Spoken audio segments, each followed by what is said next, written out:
Hello, and welcome to the Raymond Can Do It channel. Today, I'm going to answer the age-old question, do you need two smart switches for a three-way switch? So a three-way switch is generally used for a hallway. You have a switch on each end to turn on the hallway light above. In my case, I am in my basement stairwell. I have a switch up here, a switch at the bottom of the stairwell.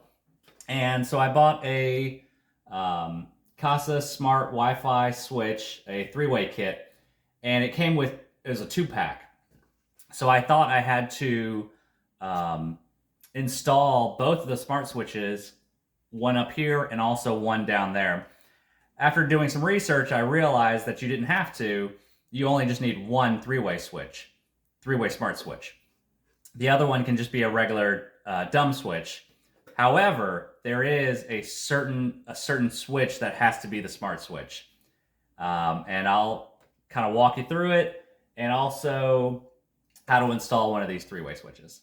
So in order to determine which switch has to be the smart switch, we have to determine which switch is the first switch in the circuit. So how a three-way switch generally works is you have power from your circuit breaker. The power goes into the first switch. Next, it goes to the second switch, and then finally to your light. The first switch will always have power from the breaker. If the first switch is turned off, then the second switch will no longer have power. So the smart switch always has to be the first switch. So how do you determine which one is the first switch? Well, the first thing we have to do is we have to turn off the power.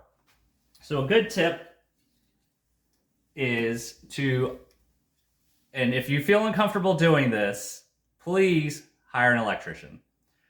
What I do is I use a AC voltage detector. I'll have a link to the bottom. Feel free to purchase any of these items using my referral link below. I get a couple of pennies for my channel, and it's no additional cost to you. So I turn this AC voltage meter on, and it tells me if the power is on. So now I can tell the power is on. So I'm going to go downstairs and turn off my breaker. Another good tip is on your switch plate cover, if you write the number that the circuit breaker is on, so this one is on breaker 24, then it's a little easier for you to determine which breaker to turn on and off. So now I've just turned off the breaker. I'm going to use my voltage detector again. And it is not beeping. I can also turn the switch on and off, and the light above is not turning on. So now I know that the power is out, and I'm ready to unscrew the line. So a little bit about a three-way switch. It's a little different than a two-way switch. For a three-way and a two-way, there's a green screw that is the copper line. That's the ground. You have a black wire here. It's painted white in for my case, but the black line here is a line or a load, so that feeds the power into the circuit. And then you also have, in most houses that are newer than kind of 1980s, 1970s, there is a white common line. So this white common line is required in order to have any smart switches in your house. So if you do not have this white common line, then you won't be able to install a smart switch. The difference between a two-way and a three-way is there are two additional wires. This wire is a white and a red. It could also be a black and a red. In my case, it's white and red. This is they call them traveler wires. So that sends the power to the second three-way switch. So now the question is this the first circuit switch or is this the second switch? I can kind of tell by a few clues that this is going to be the first one. The reason why is because on my first floor, which is where the top of my basement stairs are, turning off this circuit turns off the other outlets and switches on the first floor.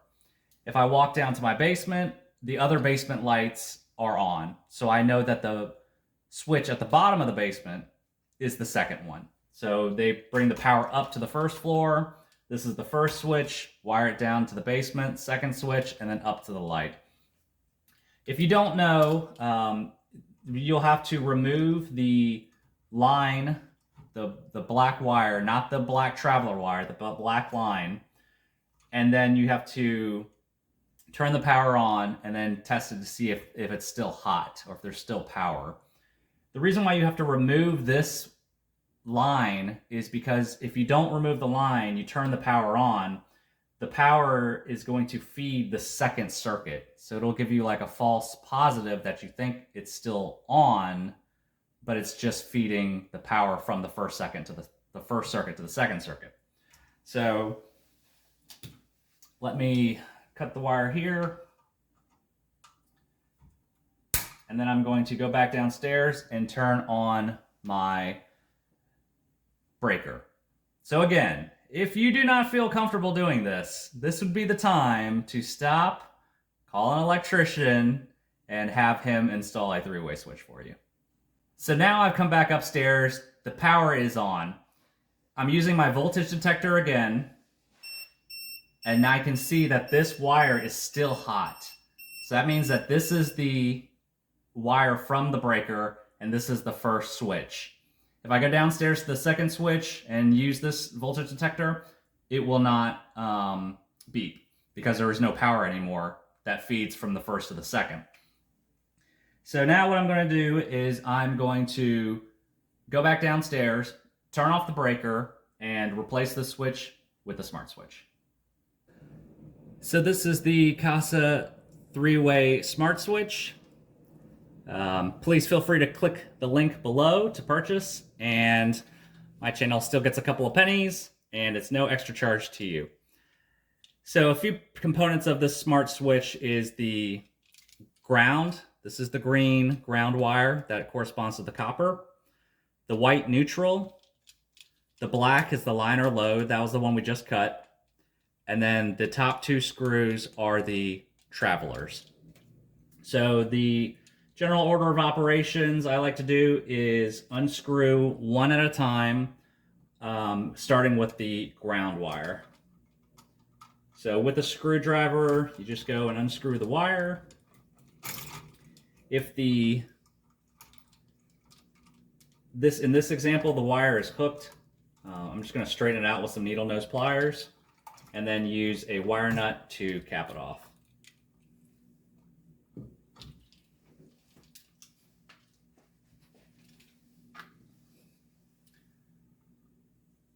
Okay. Make sure when you tie a wire nut to twist the wire in a clockwise motion, because the wire nut, when you screw it on, will also be screwed in a clockwise motion. If you try to turn the wires in a counterclockwise motion, when you start screwing in your wire, it'll start unraveling your wires. So make sure to always keep it going in a clockwise motion. Okay, so once it's tight, I like to give it a little tug to make sure that the wire are connected to the wire nut. So the next one I like to do is the common, or the white one. So this one already has a wire nut. I'm just going to remove the wire nut, add my common wire, and then twist it back in.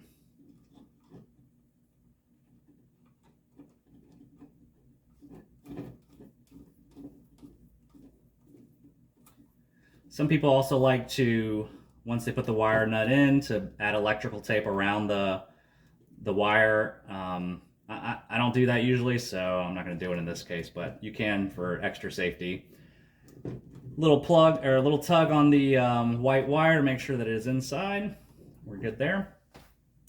The next one I'll do is the black traveling wire, or sorry, the black line. So this black line here, we had to cut because the old switch it was a push in. So you can use a flathead and try to push it back out, but I usually just cut these types of wires, and then I'll just cut the insulation back a little bit with some needle nose pliers on the inside. Be a little firm, but not too firm that you break the copper wire. So what I have to do with this one is I have to screw it in. So I'm going to give myself about maybe half an inch. I hold it and twist the pliers about 2 times. So once I twist it about 2 or 3 times, that should be enough for me to pull that piece out. If not, then just kind of squeeze it a little more and then just turn it a few more times.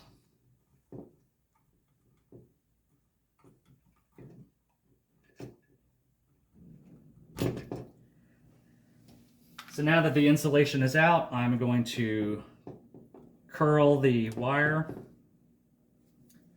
There's also a specific way to screw this, feed this wire through the screw as well. For a regular switch, you generally do not unscrew the wire out all the way. I did get a comment from one of my viewers about how these Casa TP-Links, there's a screw here. There's also a little metal bracket.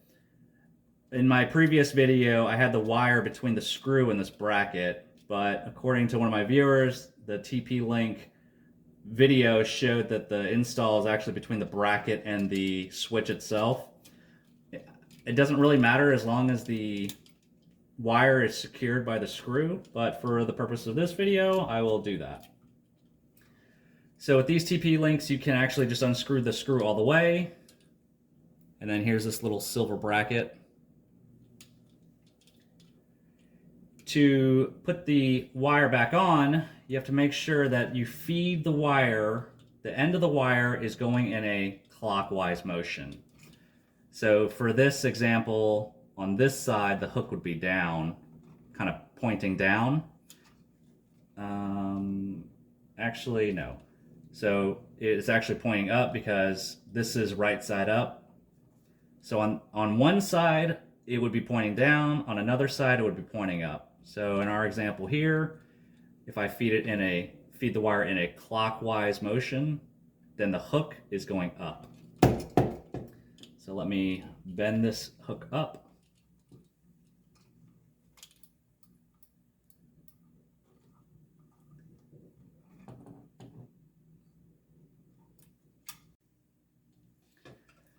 So I've bent the hook up, and now I'm going to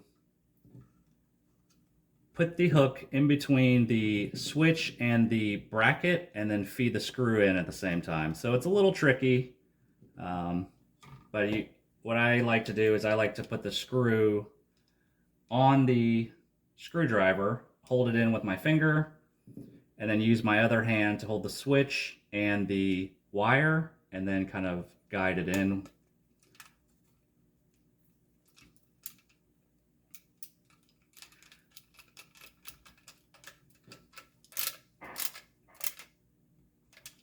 So now it is nice and tight, and in the bracket, the wire is in between the bracket and the switch. So now that I've done the green and the ground, the white is the common, the black is the line. The last two are the traveler wires, which feeds the power from the first switch to the second switch.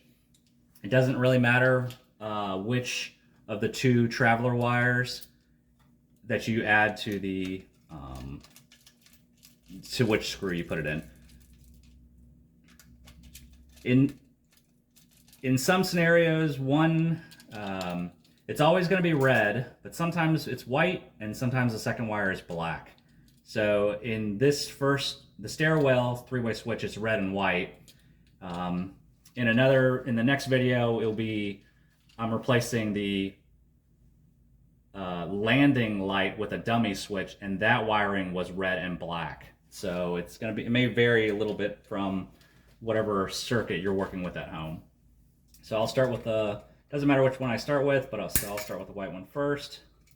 I'm actually going to take the red one out as well, since I know they're both traveler wires. I'm going to do the same thing with these needle nose pliers, and I have to do a hook, so I'm going to take about 1/2 inch of insulation out and then hook them and then screw them in.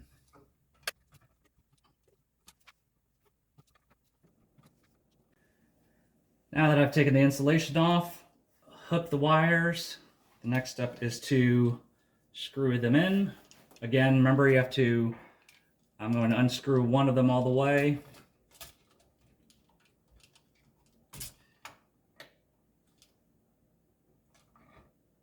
It's good to know how to orient the wires. It makes it easier when you put it back, all the wires back in the box.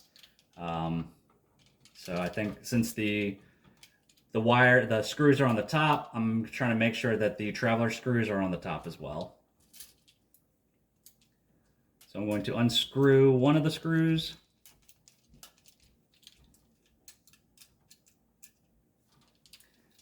And if I go in a clockwise motion, the hook will be face down.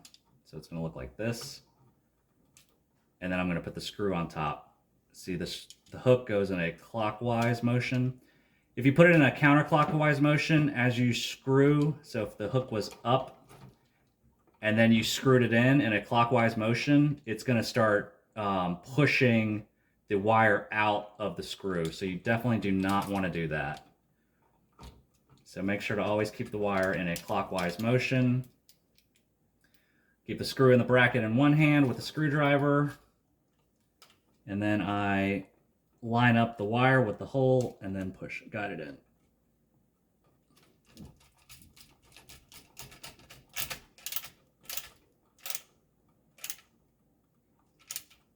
So as you tighten it up, it's actually turning the wire even more. I'm going to do the same thing with the second traveler wire.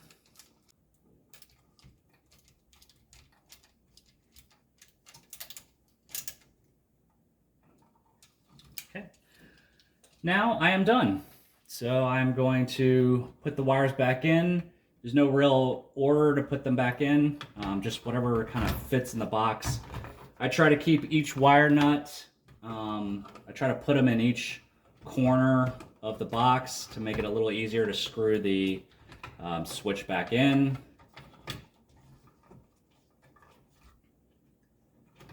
So trying to keep, if I keep it organized, then it'll be easier for me to screw this box back in. I kind of do an accordion style where I put the wires down, up, and then kind of push it in. So I have down, going up, coming back down.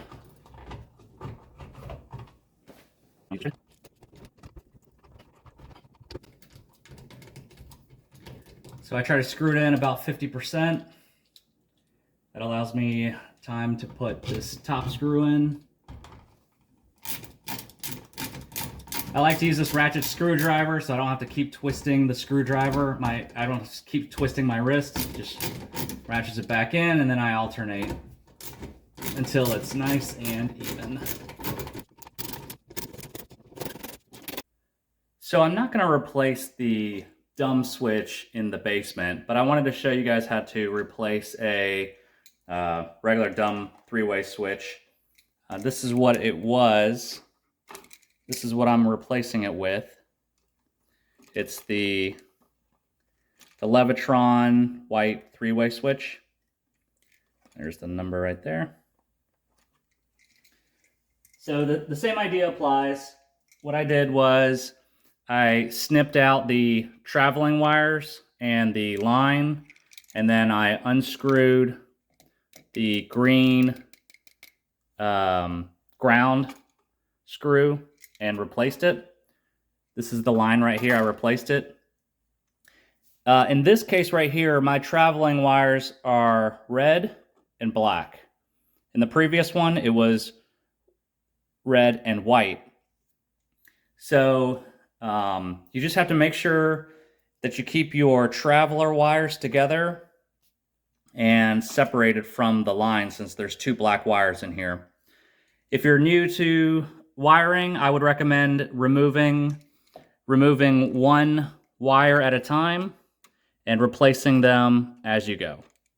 But since I'm trying to get this done quickly, I snipped all the wires out. I did re-screw the line, re-screwed the ground.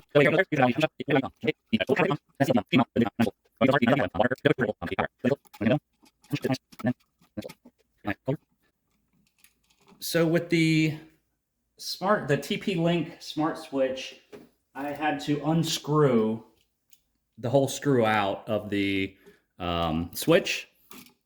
But generally for regular switches, you don't have to do that. You just have to remember the same idea. There is a certain orientation that you want to put the wires in. If you look on the box, the green screw is ground. The gold screws are the travelers, one on each side. The black screw is the line or the load. But there's also a specific orientation. So for the orientation, what you do is you feed the wire in a clockwise motion. If you go the other way, if you try to go the other way and screw it, it's going to actually push the wire out. So I'm going to do it the incorrect way first, just to show you what I'm talking about.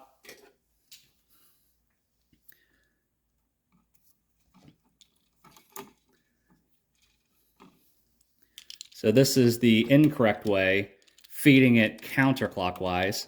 Once I put it in here, and then as I'm trying to screw the screw in,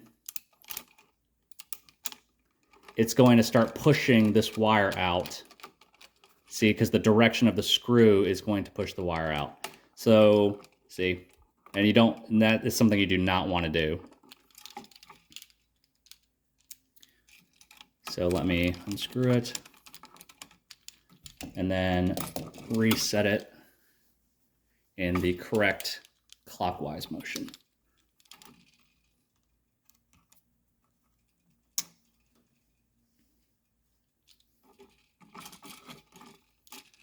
Okay, so now it's going clockwise here.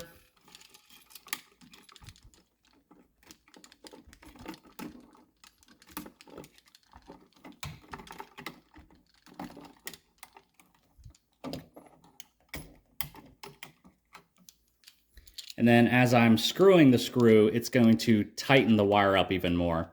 I usually put a little bit of pressure on the wire with my thumb, or you can use your finger, but as I'm screwing in, it's going to want to suck the wire in, and I don't want to do that either. So I want to make sure it's nice and tight as it cinches onto the screw.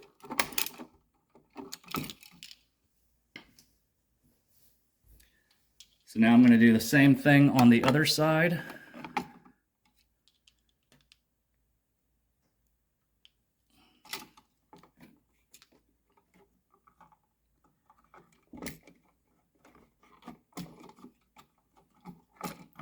So on the other side of the outlet, if you go clockwise, the hook is actually pointing down. So that's why we talk about clockwise to the screw. It's the same thing here. The screw is going in a clockwise motion, so the wire feeds in, goes clockwise, and then you screw it down.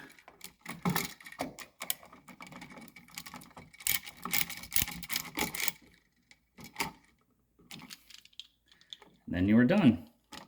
So the hardest part, in my opinion, is actually tucking these wires back into the box. I try to do some like accordion style, where I'm going up, then fold it, and go down.